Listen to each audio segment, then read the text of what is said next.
দেখেন বাজান, এগুলো কি হয়? আপনি তো পাগল হয়ে গেছেন। চুপ! মানে চুপ কেন করব? দেখেন ভাইজান, আপনার মতে কিন্তু আমার একদম ভালো লাগতেছে না। আপনি এখান থেকে যান। কোথায় যাব? কোথায় যাবেন মানে? আপনি এইভাবে কেন তাকাচ্ছেন আমার দিকে? আমার তো সইছে না, আমাকে শুধু একটু ভালোবাসা দে।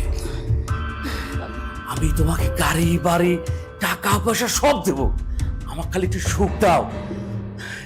না না সাহেব, আমার গাড়ি বাড়ি টাকা পয়সা কিচ্ছু চাই না, শুধু আপনি আমাকে ছেড়ে দেন। আপনি আমাকে যাইতে দিন। না করো না, আমাকে শুধু একটু সুখ দাও। দেখেন সাহেব, আমার টাকা পয়সা গাড়ি বাড়ি কিচ্ছু চাই না, আমাকে মাফ করেন।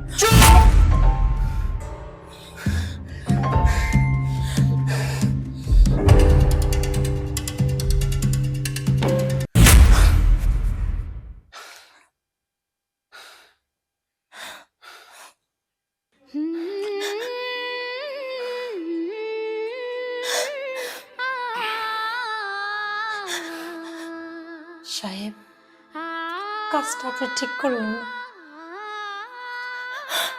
আমি তো এবারে কাজের লোক, আপনি আমাকেও ছাড়লেন না।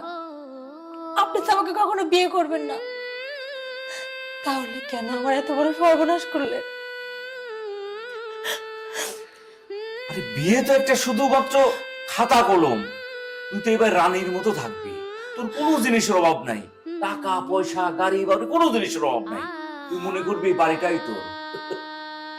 না না, আমার গাড়ি বাড়ি টাকা পয়সা কিচ্ছু চাই না। আমি আর এই বাড়িতে কাজ করব না, আমি আজকে এই বাড়ি থেকে চলে যাব। কোথায় যাবি? তুই এই বাড়িতেই থাকবি, আর এই কথা যেন কেউ না জানে। যা।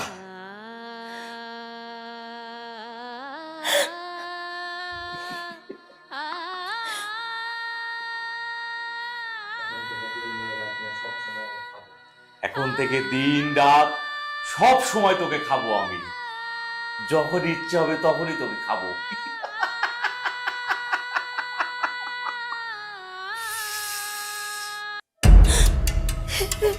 এই দাঁড়া, তুই কান্না করছিস কেন? না, কিচ্ছু না, ওই চোখে একটা পোকা পড়ছে তো, তাই। কোথায় যাচ্ছিস? আমি বাড়ি যাচ্ছি। বাড়ি যাচ্ছিস কাঁদতে কাঁদতে, ঘটনাটা কি? কিছু না, মায়ের কথা খুব মনে পড়ছে তো, তাই আর কি। শাক দিয়ে মাছ ঢাকার চেষ্টা করিস না, আমি সব কিছুই বুঝতে পারি। আমি একজনের মুখ দেখলেই বলে দিতে পারি ওর কোনো একটা কিছু হয়েছে। কি হয়েছে সত্য করে বল। দেখেন, কিচ্ছু হয়নি। আমি বলছিলাম কি, আমি আর এই বাড়িতে কাজ করব না, আমি বাড়ি চলে যেতে চাই। আসলে আমার মাটাও তো অসুস্থ, তাই ভাবছিলাম কাজ না করে মায়ের পাশে থাকবো। শোন, বয়সটা মনে হয় আমার চাইতে তোর অনেক কম, আমাকে ওইটা বুঝাস না। তুই বহু বছর আমার বাড়িতে কাজ করিস, কোনোদিন আমি তোকে এইভাবে কাঁদতেও দেখিনি। হুট করে আমাকে না বলে বাড়িতে যেতে দেখি। সত্য করে বল তো কি হয়েছে? কাকা, আপনার ছেলে আপনার ছেলে আমার সর্বনাশ করছে। কি? হ্যাঁ, বিশ্বাস করেন কাকা, আমি তাকে অনেক বোঝানোর চেষ্টা করছি, সে আমার কোনো কথা শোনেনি। উল্টো সে আমাকে বলছে এই কথা যেন আমি কাউকে না বলি। আমি যদি বলি তাহলে আমার খবর আছে। এটা তুই আমাকে কি শোনালিস রে? হ্যাঁ, আমার ছেলে এমন কাজ করিয়েছে? হ্যাঁ কাকা। চল তুই আমার সঙ্গে। না না, আয় আমার সঙ্গে আয়।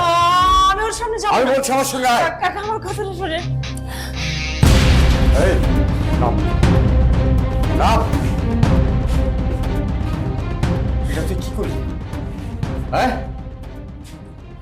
এই মেয়েটার সঙ্গে এটা কি করলি? কি করলাম আমি? কি করলাম আমি মানে? হারাম জাদা, মেয়েটা আজ কত বছর আমার বাড়িতে কাজ করে। হ্যাঁ, এতদিন তো আমি ওর চোখের পানি দেখলাম না, আজ কেন পানি দেখলাম? কি করেছিস বল? আমি কিছু করিনি। আরে মেয়ে যদি বলে? ও বললে কি ঠিক হবে নাকি? ও বললেই ঠিক হবে, ও বললেই ঠিক হবে। ও মানুষ, তুই একটা অমান্য। চাচা, ছি ছি ছি, আমার কত বড় স্বপ্ন ছিল তোকে আমি মন্ত্রী মিনিস্টার বানাবো, আর তুই কি করলি? এলাকার মধ্যে আমি একজন প্রভাবশালী ব্যক্তি, আমার অনেক সুনাম আছে, আর আমার এই সুনামটাকে তুই ধরে সঙ্গে মিশিয়ে দিলি। একটা অসহায় মেয়ে যে আমার বাড়িতে কাজ করে এতটা বছর, সে নিজের বাবার মতো আমাকে আগলে রেখেছে, আর তুই, তোর কি বিবেক জ্ঞান একটু নেই? তুই কি এমনই অমানুষ হয়েছিস? তোর শিক্ষা দীক্ষা কোথায় গেল? কোথায় তোর মনুষ্যত্ব? তুই এমন একটা কাজ করতে পারলি এই অসহায় মেয়েটার সঙ্গে? জবাব দে। চাচা, আমি জানি আপনার ছেলে অস্বীকার করবে, কিন্তু আমাকে যদি টেস্ট করানো হয় তাহলে তো ঠিকই প্রমাণিত হবে আমি সত্যি বলছি কি মিথ্যা বলছি। তুমি চুপ থাকো, তোমাকে কোনো টেস্ট করাতে হবে না। তোমার চোখের পানি সাক্ষ্য দিয়েছে তোমার সঙ্গে কি হয়েছে। এই, ওর সঙ্গে এটা করলি কেন? আমি কিছু করিনি। আবার ফের মিথ্যা কথা বলছিস। আমি কিন্তু ওকে নিয়ে থানায় যাব, আর থানায় যাব মানে কি, তোকে আমি জেলের ভাত খাইয়ে ছাড়বো। তুই যে আমার সন্তান আমি সেটা ভুলে যাব। এখনো বলছি, সত্য করে বল, কেন করলি এটা? আমি কিছু করিনি। আমি কিছু করেছি তার কোনো প্রমাণ আছে? অবশ্যই তার প্রমাণ আছে। দেন, আমার প্রমাণ দেন। ঠিক আছে, চল হারামজাদা, তুই যখন আমার মুখে মুখে কথা বলছিস, এখনই দুজনকে হাসপাতালে নেবো, আমি টেস্ট করাবো। যদি যদি ওই টেস্টে ধরা পড়ে তুই ওর সর্বনাশ ঘটিয়েছিস, তোর কি হবে জানিস? হ্যাঁ, জীবনে আর এই বাড়িতে ঢুকতে পারবি? এখনো বলছি, সত্য করে বল। চাচা, ছেড়ে দেন, আমরা তো গরিব মানুষ। আপনার ছেলে দেখছেন না আপনার মুখের উপর অস্বীকার করছে। মানলাম আপনি আমাকে নিয়ে গেলেন, থানাতে মামলা করলেন, কিন্তু আমাদের মতো গরিব অসহায় তারা কি সত্যি কখনো সঠিক বিচার পায়? আমরা কখনো ন্যায় বিচার পাবো না, কারণ আমাদের তো সেই ক্ষমতাই নেই। আপনি তো খুব ভালো করে জানেন আমি বাপ মারা মেয়ে, জন্মের পরে বাবা মারা গেছে, মা বাড়ি বাড়ি কাজ করে কোনো মতো আমাকে বড় করে। আজ কয়েকটা বছর মাও বিছানায় পড়ে আছে, শুধু মায়ের চিকিৎসার জন্য আপনার বাড়িতে আমাকে দিয়ে গেছে। আপনাদের থেকে কয়টা টাকা পেয়ে আমি আর মা বেঁচে আছি। আরে মামলা করলে কি হবে? এখন মামলা করলে তো অনেক টাকার দরকার, কিন্তু মামলা চালানোর মতো ক্ষমতা তো আমাদের নাই। না আমি কখনো ন্যায় বিচার পাবো, শুধু শুধু সমাজের সবার কাছে আমি একটা ধর্ষিত মেয়ে হিসেবে চিহ্নিত হব। তখন সবাই সমাজের লোক আমার দিকে আঙ্গুল তুলবে, যেখানে আমি কোনো অপরাধী করিনি। অপরাধ করেছে আপনার ছেলে, আমার ইচ্ছার বিরুদ্ধে আমাকে ধর্ষণ করছে। তবুও দেখেন আপনার সামনে এখনো কিভাবে বুক ফুলায় দাঁড়ায় আছে, কিভাবে মিথ্যা বলে যাচ্ছে। কিন্তু আমি দেখেন কোনো অন্যায় না করে চোখে চোখ রেখে কথা বলতে পারছি না, মাথা নিচু করে দাঁড়িয়ে আছি। কেন জানেন তো? কারণ আমরা গরিব, আমাদের অর্থবিত্ত নয়, আর গরিবের তো মান সম্মানই সব। তাই বলি কি কাকা, সবাই জানাজানি হয়ে গেলে গলায় দড়ি দিয়ে মরা ছাড়া আর আমার কোনো উপায় থাকবে না। আর আমার মা যদি এই ঘটনা জানে, আমার মা এমনি স্ট্রোক করে মরে যাবে। আমি চাই না আমার কারণে আমার মায়ের মৃত্যু হোক। তাই বলি ঘটনা এখানে যা হওয়ার হয়েছে এখানেই থেমে যান। আমি ধরে নিব আমার সাথে একটা দুর্ঘটনা ঘটছে, এটা হয়তো আমার ভাগ্যে ছিল। আমরা গরিব, আমাদের তো ন্যায়ের পথে লড়াই করার মতো ক্ষমতা নেই, আমাদের কোনো বিচার নেই। আমি না উপরওয়ালার কাছে বিচার দিব। আমি চলে যাচ্ছি, শুধু শুধু আমার জন্য আপনার ছেলের সাথে সম্পর্ক খারাপ করার কোনো দরকার নেই। আজকে আমরা কোনো শাস্তি দিতে পারলাম না ঠিকই, কিন্তু একদিন দেখবেন আল্লাহ মানুষকে ছাড় দেন, কিন্তু কখনো ছেড়ে দেন না। একদিন দেখবেন আল্লাহ ঠিক আপনার ছেলের বিচার করবে। আর হ্যাঁ, আমাদের মতো গরিব মানুষকে সবাই ভোগ করতে পারে, কিন্তু কেউ বিয়ে করে বইয়ের সম্মান দিতে পারে না। থাক, আমার কোনো বিচার লাগবে না। আমার বিচার ওই আল্লাহর কাছেই দিলাম, আল্লাহ এর বিচার করবে। আমি আসি। দাঁড়াও, তুমি আমাকে বিয়ে করবে? কি বলছেনটা কি? এটা কিভাবে সম্ভব? কোথায় আপনি আর কোথায় আমি? আপনি মালিকের ছেলে আর আমি সামান্য আপনার বাড়ির কাজের লোক। আপনি আমাকে বিয়ে করবেন?